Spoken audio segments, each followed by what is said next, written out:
Today I'm going to talk about managing conflicts in a socially and culturally diverse organizational environment. So, what is conflict? It is an aberration, a breakdown in standard processes, and temporary outbreak or outcropping in the otherwise smooth flow of a stable and cooperative set of relationships that made up an organization.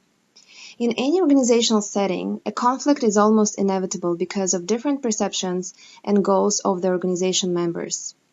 Human failings, selfishness, jealousy, empire building, failures of communication can occasionally lead to conflicts in organizations. But even the worst conflicts could be avoided by proper organization design or by proper training of members to hold similar perceptions and goals. The way an organizational conflict develops depends on many factors such as the climate of the organization, the culture and social backgrounds of the participants, and the way a conflict is handled.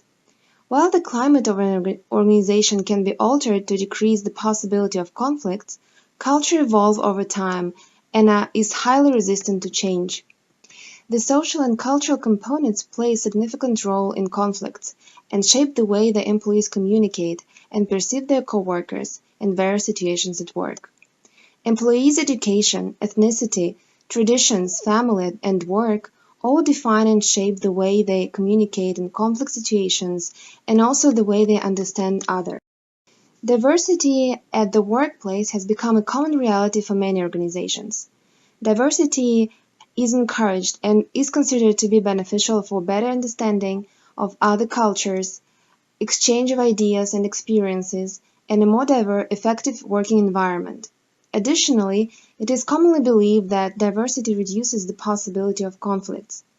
However, many organizations have to solve various conflicts that occur between employees based on their diverse social and cultural backgrounds. So, when we talk about conflicts and diversity, we mean identity conflicts that most of the time require a broader conflict resolution approach, as these are conflicts deeply rooted in personal understandings of self and others. So, what can lead to identity conflicts? Well, first, prejudice, a usually negative, unjustified attitude toward members of a group. Stereotyping, which is an attitude, conception, opinion, or belief about members of a group. Stigma, when a person is identified by a label that sets the person apart and links the person to undesirable stereotypes that result in unfair treatment and discrimination. Ignorance and lack of knowledge and paternalism can also lead to identity conflicts. Cultural diversity and variety should be carefully managed, and whenever cultural or social separation occurs, conflicts have to be addressed accordingly. Educational strategies are targeted to all staff in order to increase awareness among staff, awareness of bias, attitudes, and emotions, awareness of how communication can differ among different groups. For example, cultural body language and generational differences.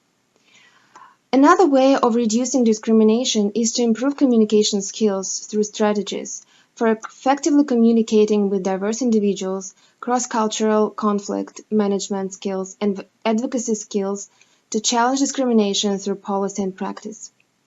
Organizational strategies are implemented through establishing an environment committing to respect for diversity through written and widely communicated organizational goals for workforce diversity and non-discrimination policies. In most cases, parties involved in the conflict are unable to manage conflict effectively. This when the third party becomes an effective solution to the conflict resolution process. Mediation by a third party is one of the most widespread techniques of preventing conflicts over common resources and promoting cooperation. Transformative mediation aims at restoring or building the relationship, building trust, helps the parties to identify interests and come to an agreement. It is proved to be very effective in granting more agency to the parties and giving them recognition. Because a conflict is associated with powerlessness and alienation from another person, the goal of a mediator is to empower the disputants and provide recognition, help them understand and acknowledge the other's experience.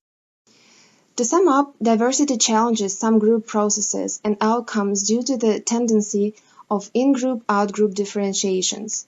People prefer to work with similar others, and the dissimilar members are often excluded from information sharing and opportunity networks. This creates the environment where identity conflicts are possible. Finally, there are various techniques that can help organizations avoid those types of conflicts, and we just discussed them today. In conclusion, I would like to read the quote by Antoine Saint-Exupéry. "He who is different from me does not impoverish me, he enriches me. Our unity is constituted in something higher than ourselves, in man.